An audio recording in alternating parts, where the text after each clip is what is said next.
One team that was looking as sure shot favourites before the World Cup began, and one team that began its World Cup campaign really well. But it's come to Chesterley Street today, where both of them are fighting for a place in the semi-finals. We're talking about England playing New Zealand today. That's match number 41. We're coming to the end of the league stage, and these two teams still don't have a queue against their name. One of them would want that, considering India got one yesterday. So two teams through to the semis, Australia and India. Still two spots up for grabs. Will it be England, New Zealand or Pakistan? The only three who are in the race now. Hi, I'm Gaurav Kapur. You're watching My 11th Circle presents Cricbuzz Live with me, Joy Bhattacharjya and Zaheer Khan. Gentlemen, good afternoon. Good afternoon. Is it a good afternoon for England, considering they won the toss and decided to bat? Seems like a good afternoon for them. They've ticked one box nicely for sure. I think in a high pressure game, you would want to bat first. You don't want to have that scoreboard pressure when you're batting second. Also, it looked like a very good, nice sunny day in Durham. So that's something which will work in their favour as well. Because what we've seen so far in the tournament is that on a nice sunny day, wickets are slowing down later. Yeah. So that will come to their benefit as well. The stroke making, the shot making will be much easier in the first innings. It will get a touch tougher. Let's just put it this way, and that will work as an advantage. So you'd be best actually pressed to answer this. So that means the pitch is Bengali, like on a sunny day it gets slower as the day goes along? Absolutely. Absolutely. I'm half Bengali, I can make that joke. These pitches are very Bengali. These pitches are very Bengali. In the evening, they sort of go off to sleep. Then getting a ball to move or to ball to rise is very, very difficult. So it's going to be really tough, hard work for the batsmen. So big advantage that means for England to win the toss. Decent advantage. I was just thinking about it though. We're such different circumstances. Exactly 4 years back, they were playing a league game. England batted and they were 123 all out. Yeah. And 4 of the guys from that team are playing today. There's Moeen Ali, Morgan, Wokes, and I think... Moeen Ali not playing. He's in the squad, but not playing today. Yeah. Morgan, Butler, Wokes, all these guys were around at that time and they would remember. And the guy who has not played a single World Cup match so far, he's probably going to come back and bowl. The destroyer-in-chief was Tim Southee that day. He picked up 7 wickets, didn't he? Yeah, 7 for 33. Wow, and how the tide changes. So, I mean, Lockie Ferguson preferred to Tim Southee. Obviously, Matt Henry even preferred to Tim Southee in this team. And then Matt Henry was dropped. And now Matt Henry's also back. Yeah. And Tim Southee's also there because Lockie Ferguson's got a hamstring, tight hamstring. Right? So, Zach, you're happy with the fact that they're resting him? Precautionary rest, I think, because New Zealand's still feeling comfortable to go through. Yeah. They have to, they're not in a bad place as per se. Yeah. They don't have to lose the game by a very, very massive margin, which is, I mean, those numbers which I was going through, it's hard to understand, but one thing... I'll tell you, can I decode it for you? It's almost impossible. Decode that if Pakistan bat first, post 300 and bowl out Bangladesh for 0. Yeah. Which is like unrealistic. Yeah. So 3 hat-tricks and a run out. So that are the chances of Pakistan. So Pakistan is actually backing New Zealand today to win this game because that's just going to simplify things for them. Just go against Bangladesh and win. Yeah, right. Because if England wins today, that means we'll show you the points table, which for the last 2 days I've been calling the Ank Talika. Zahir would know. I like it. There you go. So, see, if New Zealand wins today, they go to 13, they qualify. If England wins today, they go to 12 and they qualify. Then Pakistan can win and only get to 11, but that's when the net run rate comes into play. And Pakistan's net run rate has not been good, and that means the scenarios that came into play right now, well, it's almost impossible. Like Zach said, bowl out a team for 0, or otherwise restrict Bangladesh to 200 and get it in 1 ball.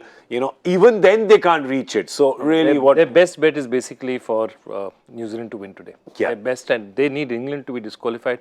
They need England to be at 10 so they can overtake them. They don't want England to be a factor in this because if one run rate becomes a factor, they're really up against it.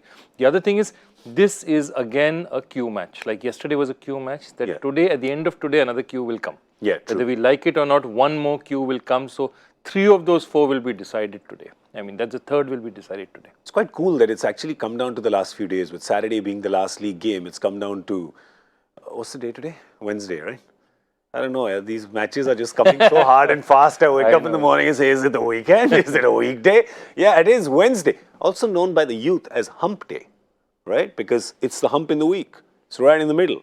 like a camel. That's why you think they say it's called hump day.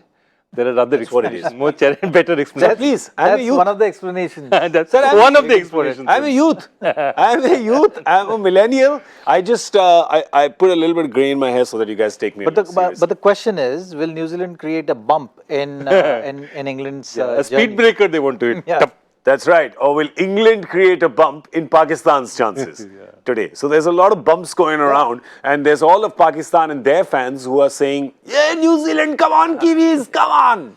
Yeah, but I was just thinking, poor Pakistan fans, how many jerseys they have to buy in this World Cup? You bought one jersey, which is your own Pakistan jersey. Then you have Ninja jersey to support India. Now you have Black Caps ka jersey khol jo yaar, ek black jersey. So it's not tough, easy being a Pakistan fan in this World Cup. But that Pakistan cricket team, the way they play cricket, it's never easy to be a Pakistan fan, right? They always give their fans enough to sort of go up and down. There's this great line I keep telling you, that in Pakistan, somebody wrote a book about them, and they said in the early 90s, peace broke out in the Pakistani team. That means that for once, people were actually talking to each other. Normally, they're always fighting with each other. So, peace broke out in the Pakistan team. Right now, What are the parallels but of 92 Pakistan's position? I think now the parallels are done. I think finally, it had a long run. It almost went up till game 8 or something, right? Suddenly it died down. What happened? That's what. They lost, na? You want? He was pretty stuck on that. Yeah. I find the supernatural quite intriguing, Zach. I haven't evolved as much as you have. You found all the answers of life. I still have existential crisis that I Sarfraz look. Bhai was actually practicing speeches and all. 26 years later, he's going to become Prime He's Minister. going to become Prime Minister. You're right. Open a hospital on the way as well and do some good. But there you go. See, Zach, you want it, you got it. You want it, you got it. There it is. Every time they have batted or bowled in the same order. Just that for me is the bizarrest thing. How can you have 8 matches, the same one getting abandoned? So what happened in that? There were only 9 teams, right? So 8 games. That time there were 9 teams, here there's 10 teams. So that's where it stops. Yeah, and they played a semi-final against England. And today also in their head, they're actually playing against England only, no? Yeah. Because they're supporting New Zealand, so they're playing against England. So there, see, we can take a pattern out again. The pattern for the England team has predominantly gone unchanged for most of this. And there was a lot of talk. We spoke yesterday, Zach, Ashish and me, about how Moeen Ali should probably make his way back into the team. But he hasn't, and they decided to go unchanged. Obviously, a big win against India just a few days ago. So no surprise there, I guess. I think also they are the kind of team who will turn around and say that this is now the business end of the tournament. I don't want to mess around too much with it. This is a formula that worked. Yeah. It worked against one of the best teams in the country. In the tournament. It worked against India. I don't want to change too much. And teams right at the end, they don't want to change because they now it's 2-3 games. Don't mess around. If you've got something right, just keep it there. Yeah. I mean, they would have only done it if they're very unsure of a spot or if they thought that somebody had an injury scare or something. And if you remember, for them, this is a qualifying match. Let's not forget that. We are thinking that they, Lockie Ferguson not playing, they have a better chance. But they lose this match, they're out of the tournament. Yeah, pretty much, I guess. Then they are waiting to play. But then all the England fans are cheering for Bangladesh. Are cheering for Bangladesh. Yeah. Then the England fans are cheering. They are buying green jerseys. Yeah, so they're going in thinking today is a quarterfinal. They have to look at it like that. Yeah. They have to look at it. For them it is because they will get knocked out if they don't win. So it's as simple as that. But I'll still say it's advantage New Zealand at this stage. Yeah, just because of the sheer pressure which England is under. Okay. And they've been having few tough games. And New Zealand is far better side than that. They've shown in the tournament. So they will be upbeat today. Yeah. Is what my feeling is. So it will be a good game to watch. England batting first will have that energy. We'll have to see whether Roy, Bairstow, what kind of mindset they are in. Are they starting from where they have left in the previous match, or they are going to approach this game differently? Chesterley Street, actually, contrary to what we are believing that it will have a lot of help for the seamers, has actually shown hints of reverse swing in the previous match when Sri Lanka played. So I think that's also one of the reasons why England has decided not to change anything. They want to possibly make use of that reverse swing since the conditions are on the dry side and wicket is playing decently. So the interesting thing though is that how does England actually play this game? Do they play the game thinking, oh, this is a quarterfinal? Or do they play the game thinking, oh, it's another league game, right? Because somehow when the pressure has come, which has been in this World Cup being tagged favourites, it somehow has not done well for them. No, you're absolutely right. See, when they went out the last World Cup, that's when, after that Morgan had become World Cup coach, captain just before that. Trevor Bayliss came and they said, okay, what do we need to change this England side? Yeah. So 4 years of work has gone into this moment. You worked with Trevor Bayliss, haven't you? Yeah. You worked with him at Knight Riders. I've worked extensively with him. Tell us something about him. So basically what his attitude is, he's very clear. He would sit with the captain and said, what do you want this team to be? Yeah. So if Owen Morgan says, this is going to be a team, we're going to bat fearlessly. So we'll bat no matter what the conditions are, we're trying to blast the opposition out. And 9 times out of 10, we'll work because we're good enough to do that. And that's what exactly they do as a team. Yeah. They basically, if you see them, they try and bat you out of a tournament. Yeah. They will just go and they 300, 350, or they'll say, how much can you score? How much can you put on the table? I can do better than that. Yeah. So their whole team philosophy is built around that and therefore also built around a lot of all-rounders. Yeah. Chris Wokes, Moeen Ali, Adil Rashid, even their bowlers most of them are respectable batsmen. I mean, Ben Stokes. Because they realize that county cricket gives you that. Yeah. See, county cricket gives you a lot of all-round players. So he's built a team like that with Owen Morgan, and for 4 years they built it. Also remember, this is going to be the end of a generation. End of this is the Ashes. At the end of the Ashes, Trevor Bayliss is gone. His 4 years are over. This is his job is over. Expect Morgan also not to last to the next World Cup. Yeah. So what they're saying is, dude, 4 years we got together for this. Yeah. So this is now, that's how they look at it. Interesting. Though, I have to tell you that the revival the beginning of Trevor Bayliss' 4 years, their revival in one-day cricket actually started in a series against New Zealand that they played 4 years ago. Yeah, absolutely. And if you see, in that first 6 months, they started picking players. Yeah. Johnny Bairstow came in, okay? Moeen Ali came in.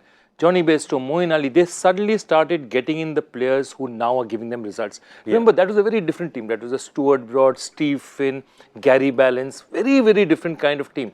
So they started the pieces that you are now seeing together, except Jofra Archer, most of these pieces were put together 2015, just after that. Yeah, and that's why they went into this tournament as one of the favourites. Somehow that tag has not sit well on them. If you see their performances in this tournament, that's why a make or break game for them against New Zealand.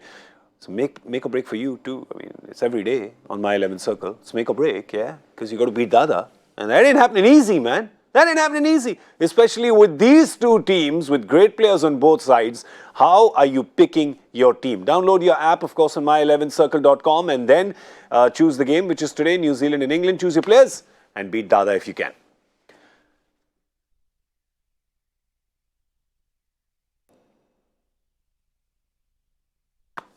I kept quiet so I could give you some time to just focus on which players. I'm going to ask Zach and Joy to give you one sure shot pick in your team today. Must be, have to, can't do without. Please give some advice. One player. All those who are backing England, I think, should pick Root. Because Root. For England to be... You've been actually quite sort of gung-ho about Root since last night, yeah. But this game, I think, for England depends on how Root goes about his business. Okay. If he anchors the innings, then that's going to give them that freedom of keep attacking from one end. Yeah. So that is very vital from today's match. The fact that Lockie Ferguson is also not playing is a big blow to New Zealand in terms of creating that pressure in the middle overs. So yeah, that's generally my feeling. I think Roy and Bairstow may give a good start, but at times we've seen that one of them might get out early, because that's something which we've often seen in cricket. Like so in form batsmen, one batsman goes on. If both of them go, then obviously that's going to set a really strong platform for England.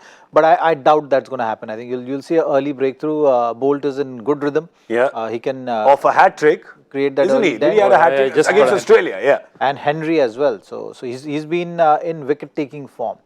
He's not that effective later on in the innings, but with the new ball, he has been shaping that outswingers nicely. Yeah. And the length also has been pretty consistent. So Joe Root is your man who people must pick in their team. You? I'd go for Kane Williamson. And Kane again, Williamson. Same logic. 3 versus 3. Yeah, and there's a logic to this. See, why are you taking these guys? You're taking them for a different reason also. Look at the runs they've got, and you can see that their records are absolutely fabulous against each other. Yeah. There's one more reason. Exactly what Zach said. You're having 4-5 attacking batsmen. Yeah. these are the guys in their teams who are designated to take less risks. Yeah. So if you're playing fantasy cricket, that means what you're saying? You're saying that this guy is not going to take too many chances. He's going to give you 70, 80, 90 runs. His job is to bat out. Ah, so that's what's getting you the points. Yeah, because he's taking less risks than the opening batsman. The gyan This is the gyan. See, you hear it only here on Cricbuzz. You got it now, so make your team. All right, listen, we've got two of our Cricbuzz family who are actually on opposite sides today. That's Michael Vaughan and Simon Dool. And you know both of them. You've heard both of them. Yeah, they have things to say. They have a few things to say. So we asked them today to say them. Have a look and a listen.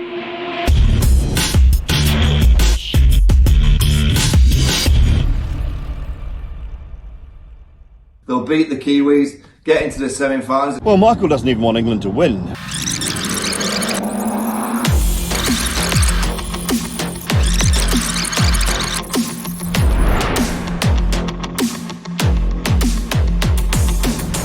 Right, England full of confidence, surely, after their hammering of India at Edgbaston on Sunday. They got the power back, they got the mojo. New Zealand have lost their way because they haven't picked the right team. The games that they've won early have masked the problems from a New Zealand batting point of view, and they haven't fixed it early enough. They haven't been,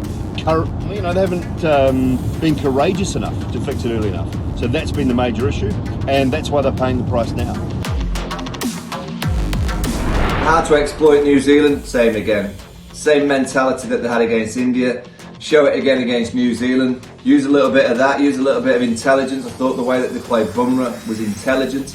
Didn't give him too many wickets, and that's exactly what they should do against New Zealand. Be careful against Trent Boult, be careful against Lockie Ferguson, smash the rest. De Grandhomme, Neesham, Zantner, Sony if he plays, Matt Henry. I think they're the ones that England should target. England's weakness, I'm not sure England have too many weaknesses, to be honest. If they get up away to a good start, and Roy and Best have been doing that, they have the sort of quality of Joe Root, they have the power through the middle. They don't really have too many weaknesses with the bat, I don't think. Their bowlers have been doing a pretty good job for the most part. That death bowling the other day against India was outstanding, so I'm not sure they have too many weaknesses. If their only weakness could be the fact that they are hot favourites and under pressure to win the tournament. So it's the mentality. That, I guess that's the only weakness you can probably look at from an England point of view and maybe try and exploit. The key for England will be mentality. The key player, Jason Roy, just brought that swagger back to the England side. Liam Plunkett was a great selection. Josh Buttler, I'm going to pinpoint Josh Buttler to have the day of his life, to get England into the semi-finals. We haven't been there since '92. It's going to happen. I'm sure it's going to happen. Well, X-Factor players, you've got to look at the top 3, 4. Martin Guptill needs to be an X-Factor player. We saw so much from him in 2015. Haven't seen him in this tournament so far. He's a guy that needs to get going. Williamson, of course, we know how good he is and what he can do. But New Zealand are going to need to take wickets. So I'll say Trent Boult. Trent Boult needs to be the X-Factor player. Needs to rip the top out of that England order, dismiss a Bairstow and a Root early, put them under pressure, and see what happens from there.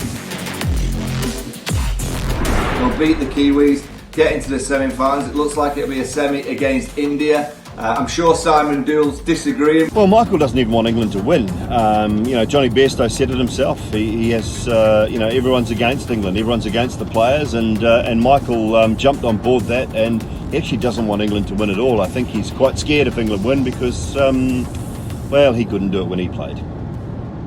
Let's be honest, here's my sledge. New Zealand, a one-man team. They've only got Kane Williamson. Get Kane Williamson out. Early doors, game, set and match. There's only Williamson I can see that can stop England getting in the semi-finals. Better get McCart off the Durham. It's alright.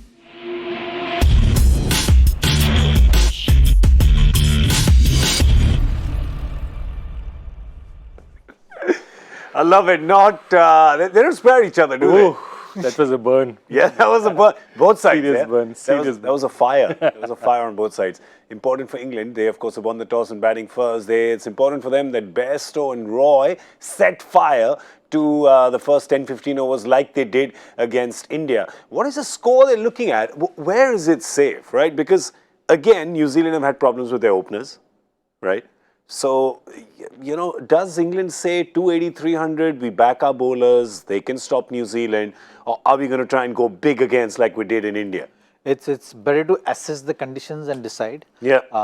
Generally, we've seen New Zealand has not played high-scoring matches. That's true. In this tournament, all their victories have come at like 240, 260, 280, those kind of scores. Yeah. So I think England should not think of going in with the mindset that, okay, let's get 330, 40. Yeah. I think they should start cautiously because it's a high-pressure game for them. Correct.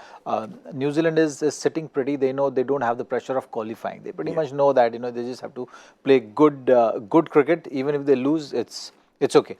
So that puts more pressure on England. So they have to start cautiously. I think first 3-4 overs, assess the conditions, decide what is the right kind of pass score on this particular track, and try and reach that. Yeah. If they approach the game in that fashion, they'll end up scoring those 20-30 runs above par, which we talked Which we about. saw against India. They had that slow period in the middle where it's like, well, let's not lose a wicket. We've lost our openers, and then they managed to get to 337 over there. I think 300, somewhere around 300 is comfortable because they have the bowling attack to defend that. Yeah.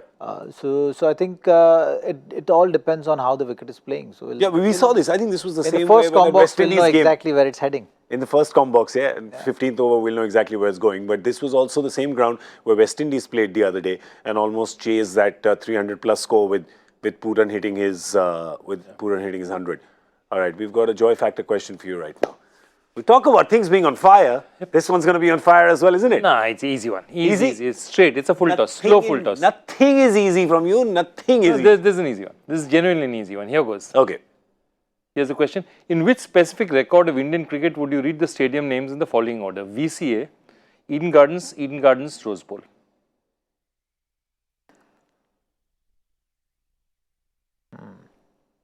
I think Zach has an answer. Zach has it? You have it? I think Zach has an answer. VCA is Vidarbha, right? Yeah. But I'm just a bit surprised with Rose Bowl. Rose Bowl has got big boundaries. All the other grounds I could see small boundaries, Sixes all record lightning outfield, even though the outfield is big. Yeah, so I don't know. I'm confused with the last. So maybe then it's not a batting record, it's a bowling record. Okay. Enough, boys. Oh, enough. I think I've gotten hot. Enough, boys. Enough. Getting hot. All right. So if you can make anything out from that, if that's a clue indeed, I don't know, he's a bit of a double agent sometimes. But if that's a clue, then send in your answer on Twitter, #CricBuzzLive. That, of course, is our hashtag, and that's where you can reach us. I feel like an answer's already coming. I don't know, I just feel it. It's coming. But right now, that competition is important for you, but we have a competition that's important for us. It's our My 11th Circle Expert Couch. Yesterday, if you were watching the Hindi show that we were doing, Zach was creaming it. I was sitting on the chair, of course, but Zach was creaming it with his other predictions. Today, let's see if he can cream it with this one. Zach, we'll let you go first. What is England getting batting first? 285. 285 from the gentleman in the black jacket. And from you? In the black jacket as well, 340. You've done the same what Robin did the other day, the taxi, the black and yellow. What's happening with the color? Kali Pili. It's grey, is it? Yeah, exactly. Come on. It is grey, actually. I don't know. I'm having a bit of a dark day, I think. It's the rain, all the Yes, the rain. It's blurring everything. What's happening to my eyes? What about you, sir? What's your? 314. 314. 285, 314. Set it up really nicely for me to sit right in the middle. I love doing that. 300. 300. Okay. Perfect. Which middle part you've taken? Taking the exact middle part. No, see, 314 is you, 285 is you. So I'm smack dead. Oh, today there is no There's 15 confusion runs. in terms of 15 runs. but- So which yeah. means but the I 15 get runs are not clashing. 8 runs on they're either side. I get 7, 8 runs on either get side. 7, But I have a feeling that between 292 and 307. It's enough for you. Yeah. You guys have a larger The couch margin. is coming. Yeah, no, you guys have a larger margin of error because you need it. All right, it's time for us to go. We'll see you at the end of the 15th over with Cricbuzz Combox. And then, of course, we'll see you after the England batting for My 11th Circle presents Cricbuzz Live. A big thank you to Joy Bhattacharjya and Zaheer Khan for joining us. Thank you so much to all of you for joining us. We're going to see you in a bit. Lots of action on Cricbuzz. Stay tuned.